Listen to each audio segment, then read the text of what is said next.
Party BRS party నాయకత్వం కేసీఆర్ గారు కావచ్చు, మా కేటీఆర్ గారు కావచ్చు, హరీష్ రావు గారు కావచ్చు, మా పార్టీ నాయకత్వం అంతా కూడా ఏదైతే కవిత గారి మీద ఏదైతే లిక్కర్ కేసు అనే ఆరోపణ తీసుకొచ్చినారో అది కవిత గారిని టార్గెట్ చేసినట్టుగా కనిపించలేదు.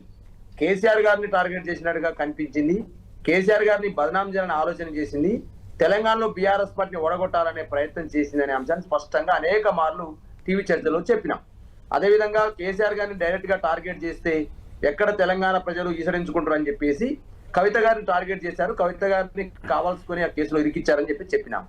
అదే క్రమంలో మేమేమంటామంటే ఇప్పుడు చరణ్ కౌశిక్ గారు మాట్లాడుతూ ఉన్నారు. ఇదే రేవంత్ రెడ్డి గారు, ఇదే ముఖ్యమంత్రి ఢిల్లీకి వెళ్ళేమో అన్యాయంగా అక్రమంగా ఈడీ కావచ్చు, సిబిఐ కావచ్చు కేజ్రీవాల్ ని కేసులో ఇరికించింది, కావాల్సుకొని ఇరికించిందని చెప్పేసి రేవంత్ రెడ్డి గారు అక్కడ పోయి ఖండిస్తాడు కేజ్రీవాల్ అరెస్ట్. అదే కేసులో కవిత గారికి అరెస్ట్ అయితే ఇదే కాంగ్రెస్ పార్టీ నాయకత్వం, ఇదే రేవంత్ రెడ్డి గారు ఆ రోజు కవిత లిక్కర్ రానని చెప్పేసి కవితను రకరకాల పదాలతోటి కాంగ్రెస్ పార్టీ తన సోషల్ మీడియా హ్యాండిల్లో ఏ విధంగా దుష్ప్రచారం చేసినో మనం చూసినాం. ఇక్కడ కాంగ్రెస్ పార్టీకి టార్గెట్ కేసీఆర్ గారే, కేంద్రంలో ఉన్న భారతీయ జనతా పార్టీకి టార్గెట్ కేసీఆర్ గారే.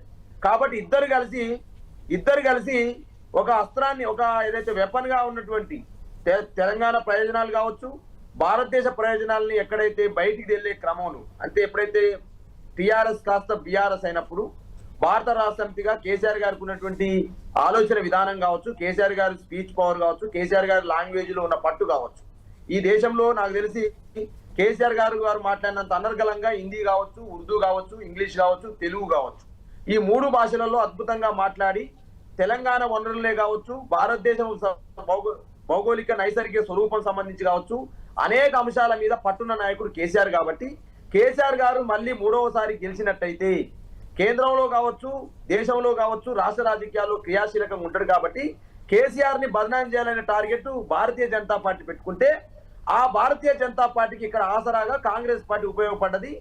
ఆ క్రమంలోనే ఇద్దరు కలిసి తెలంగాణ రాష్ట్రంలో కేసీఆర్ గారిని బదనాం చేయడంలో సక్సెస్ అయినారు.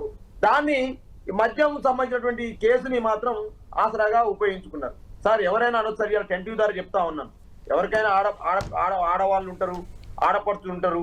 ఇవాళ కవిత గారు కూడా ఓకే మాతో విభేదించినప్పటికీ, మాకు వ్యతిరేకంగా మాట్లాడుతున్నప్పటికీ ఆ రోజు వాళ్ళ కుటుంబం పడ్డ మానసిక క్షోభ కావచ్చు. ఇవాళ హరీష్ రావు గాని, కేటీఆర్ గారు కానీ, మా పార్టీ నాయకత్వం అంతా కూడా మేము కవిత గారికి అండగా ఉన్నాం. ఈ రోజు అండగా లేరని కవిత గారు మాట్లాడవచ్చు మాతో విభేదించి. కానీ ఆ రోజు హరీష్ రావు గారు, కేటీఆర్ గారు, మా పార్టీ నాయకత్వం, ఒకవైపు కేసీఆర్ గారు ఎంత మానసిక క్షోభకు గురైనదో మాకు తెలుసు. ఎందుకంటే వాళ్ళతో